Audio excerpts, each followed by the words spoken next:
How do I make my combats faster? This question, it's very common, and there are a lot of people that have answers to this question, and a lot of those answers are bad. And some of those answers are okay, but they're not great, and we'll go over them right now. Advice that I hear, use a timer.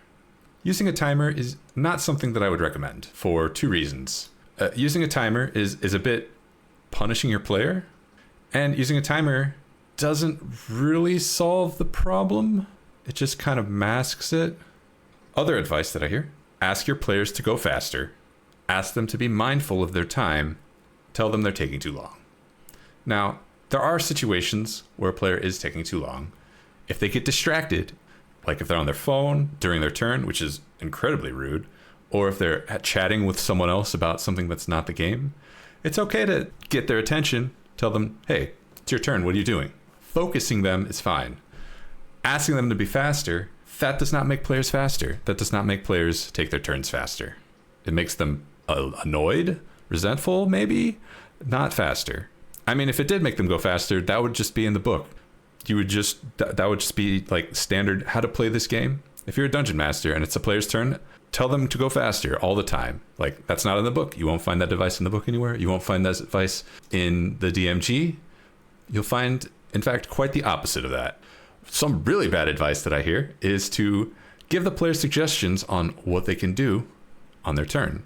Now, if a player is brand new and they ask for help them. Absolutely, 100%. That's good. If a player's turn is coming up and they're taking too long and you start telling them, maybe you should try doing a smite, or maybe you should try hitting this guy, that is generally not fun for that player. You are going to ruin that player's experience. Another advice that I hear, use digital tools to run the combat for you. We're not going to break out laptops just to make combat go slightly faster, just to let Roll20 run it faster, or D&D Beyond.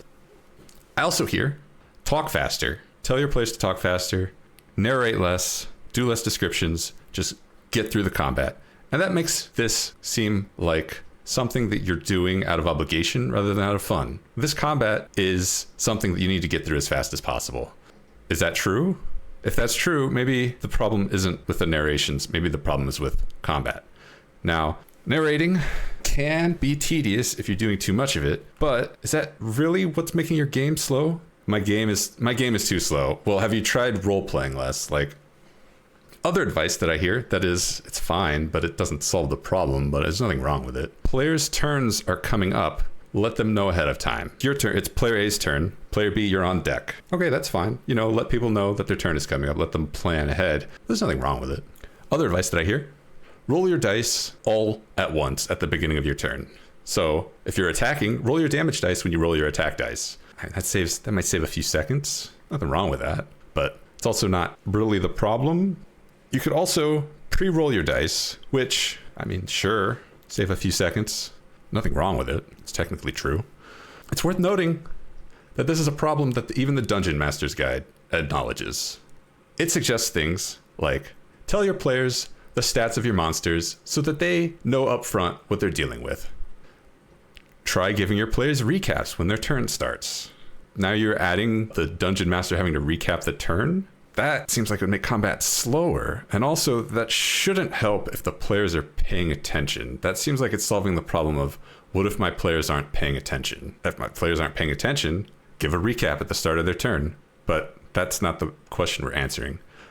Another thing that the Dungeon Master's Guide recommends is use an initiative tracker, which that's the same energy as telling the players when they're on deck, when their turn is coming up, It's fine. I don't think it solves the problem. So the problem isn't people don't know when their turn is. And then the Dungeon Master's Guide also recommends rolling all your dice all at once. So that's the same advice as rolling your attack dice and your damage dice together. It's fine. But I don't think these solve the problems, because for a lot of us, I feel like the experience is combat takes at least 40 minutes to get through, maybe more, at least an hour. That's probably not unheard of. And it would be nice if combat were a lot faster than that. If it was something like 20, 25 minutes to run through, shaving off 1 or 2 minutes doesn't get you there. When we take it from that perspective, we need to understand the root cause of why is combat slow to begin with. Because that is how we're going to understand how to solve it. Now, it's worth noting that there are other parts of this game other than combat, and combat is slow. Are other parts of this game slow? Sometimes.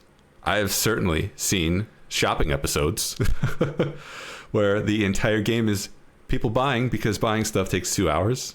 That happens. There are times when you have a conversation in game that has gone on for far too long, 30 minutes plus. There are times when the party is at a door and they are spending at least 30 minutes opening that door. So this isn't just a problem unique to combat, but it's worth pointing out. In those other situations that I described, the players are usually playing the game like they're invested in what's happening. Like there's no one is sitting around waiting. The problem is that they're losing focus. There's a different solution to that than the problem with combat. With combat, the whole structure of the game is turn-based. It's important to recognize that when it's your turn, you have the spotlight. When it's not your turn, you are watching. You are not doing anything. You have an option to make a reaction, but that is very rare, and that is not the norm. So that is what separates combat from other parts of the game and how we're going to analyze it. Combat is not real time, and could it work real time? I don't know. That doesn't really make sense to me. If combat was something where it's everyone's turn all at once and you're all rolling dice all together and whoever rolls the dice the fastest, that probably doesn't work. Or if it does, you need to put some designer mojo behind it. It wouldn't work out of the box. Combat is a pile of tactical decisions. That is the core of what makes combat. You are a dude on a miniature board, or if you're playing Theater of the Mind, you are imagining a location, an environment. You are in one part of that environment, and you have hostile forces in a different part of that environment. And what do? You have a lot of options. You have your character has a bunch of powers and abilities that they can use in combat. You can move around. You can interact with the environment. Combat is a pile of tactical decisions. Those decisions are a good thing. That is considered part of the fun of combat. If combat was just you can only attack and do nothing else, that would be less fun. That would be less enjoyable. You like having decisions to make. So removing decisions, not the solution. This is a turn-based game, and putting a time limit on that is putting a time limit on the amount of fun that the players are able to experience. It's also important to keep in mind, some players are just slow. They have what is colloquially known as analysis paralysis. You have a bunch of decisions. Which one do you choose? Some people freeze up at that, and that is normal, and you can't solve, there's no solution to that I know of. There's no like medical treatment. There's no yell at your player to make them make a decision. That doesn't really work. Some players are unable to process the game when it's not their turn. They can't think about what decisions they want to make because they only have so much focus, and they are presumably focusing on the game and not on themselves. Because if they focus on themselves, they can't focus on the game. If they focus on the game, it's just not happening. That's just how it is. Some players just don't have that ability. And it's important also to point out that if you're a DM and you're making a combat, hopefully you are trying to make that combat with some tactical depth involved. You want to make this combat more interesting than just throwing some bad guys at the enemy on a flat, featureless environment with no discernible character. You want to make it feel alive. You want to make it feel different. You want to make it feel unique. You want to get your players thinking. And we have to accept that if you're going to add depth to your combat, players need to digest it. When it's their turn, they need to think about all of the options that you have put on the table. If you have a combat with ogres, okay, the player's gonna have a pretty normal, we run up to the ogres and we hit them. Okay, what if you add a pit between you and the ogres? Okay, now you have to think about this pit. How are you gonna get across it? How are the ogres gonna get across it? What options do I have to meet this pit? Okay, it's a little more complicated. It takes a little more brain power to figure out what's going on. It makes combat a little slower, but we want the depth. We don't want to surrender the depth just because combat is too slow. And we can keep going on. We can keep going on. What if we take this theoretical combat? What if we add ballista to it on both sides of the pit? So the ogres have ballista, and the adventurers, the party has ballistas. How are they going to handle that? Okay, and we made this even more complicated. All right, and what if we make this happen during a rainstorm? And what if there's a bunch of what if there's a tidal wave coming, and we can just throw more and more elements into this combat until it's absolutely stuffed, and maybe it's getting a little overstuffed and is no longer getting interesting. But every element we add to make the combat hopefully more interesting is also going to make it go slower.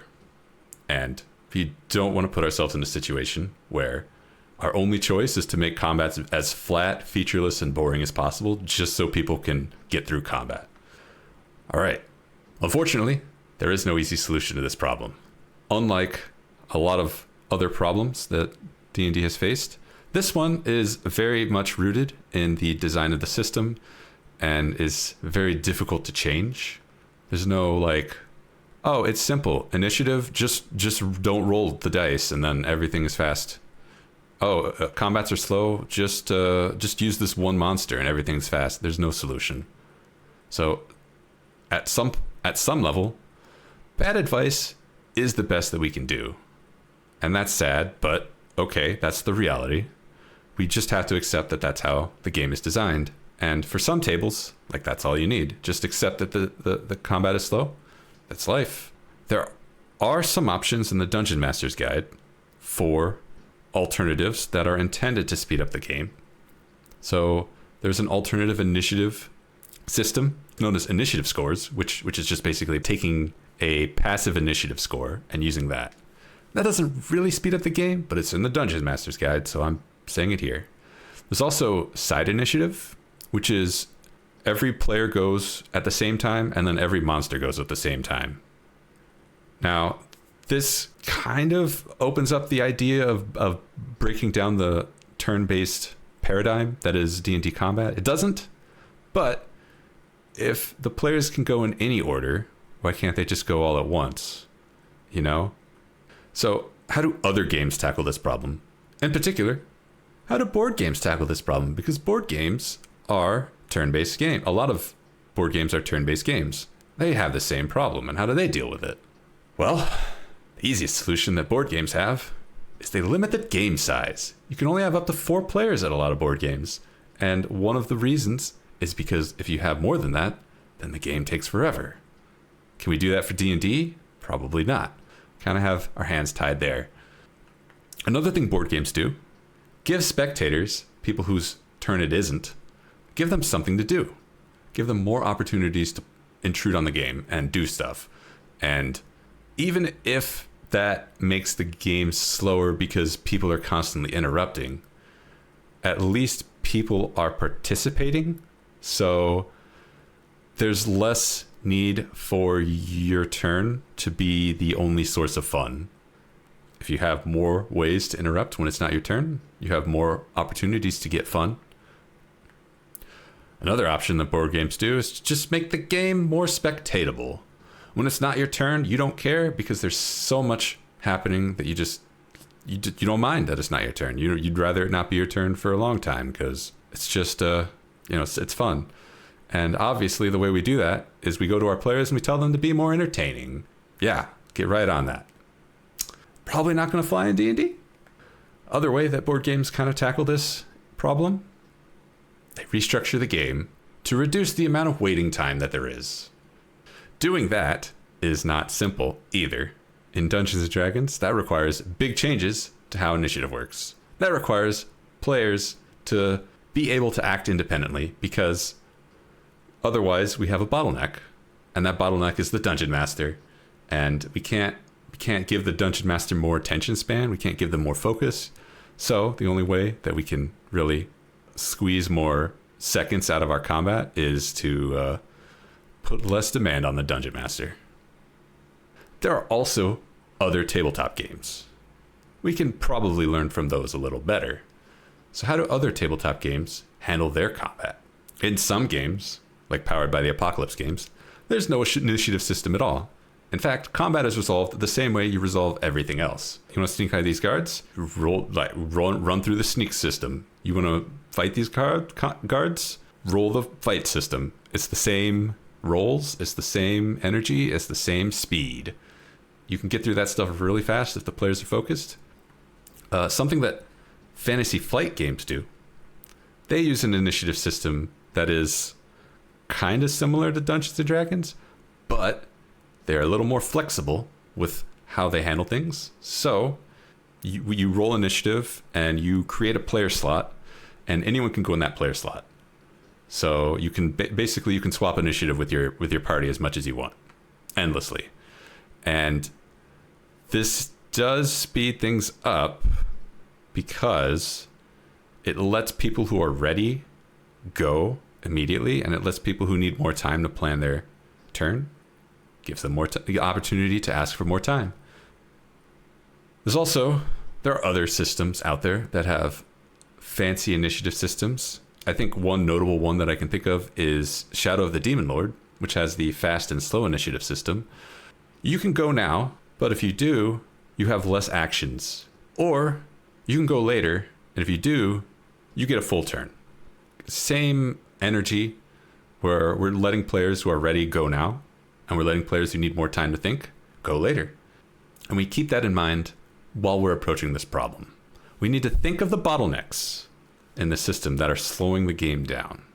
So the reason combat is slow is because it's limited by two things: the Dungeon Master's time and the active player spotlight. You can't go when it's not your turn, and you can't resolve anything without the DM. And there's only one DM, and they can't do everything. I mean, they have to do everything, but they can't do everything quickly. So how do we think about that when we're thinking about solutions to this problem? We can't give the DM more time. We're not time lords. But we can reduce the amount we need to have the DM's time for. If we ask the DM, hey, I need help with this one thing, maybe at the same time this other player can resolve their own stuff that doesn't need DM attention. Let them go. Let them get out of the way. That is not something that I can just suggest to a new player. It is an option if we are willing to re-engineer this game. Find ways to let players run combat without the DM, at least parts of combat without the DM. Free them up. We can also increase the amount of active player spotlight. So only one person can go, everyone else has to wait. But that's not written in stone anywhere. There's no reason you couldn't have multiple active players go at the same time, especially if you design combat in a way to facilitate that. So like, for example, maybe there's a system in place that lets two or more players combine their turns into one turn if they really wanted to, for like some sort of teamwork play. That kind of thing speeds combat up. You have multiple players resolving their turn in the same time that it would take one player. You'll have fewer people that you're waiting on. Combat will go faster. Also think about ways to let ready players go now. Let the players that need more time go later. As said earlier, some players are slow. We can't make them faster. We can't yell at them to go faster. We can't like do brain surgery on them to go faster. They're just slow. And that's fine. And the game system should account for that by letting the mega gamer brains take the wheel when they're ready. And then when the slow players finally get around to being ready, let them jump in, let the combat pace a little better as a result. I've mentioned the initiative system a lot.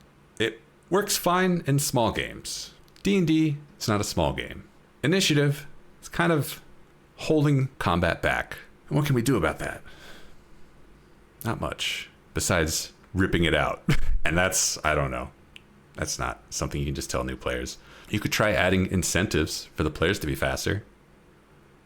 Obviously, don't punish players for being slow. That is not fun. That is very adversarial. Your players are going to hate you. Adding incentives to be fast, that's different. That's not punishing, that's rewarding. What does that look like?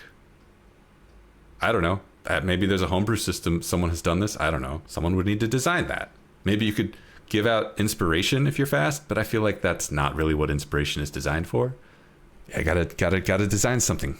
So yeah, now that we've said all that, what do we tell new players who want to make their combats faster?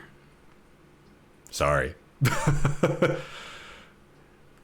And that's on some level, you can try setting a timer. You can try rolling your dice with other dice. You can just skip rolling dice entirely. It's a hard problem to solve. It's not a good answer. There's no good answer. You can accept that D&D is just slow. Maybe there's a solution that no one's thought of yet. Come up with it. Share it with the rest of us, please. Save our games. I don't have a good solution. Try out other games. Try out other games. See how their combats work. Try cooking up your own solution. It's a fun question, though. I think it's healthy to be able to say it's not a good solution.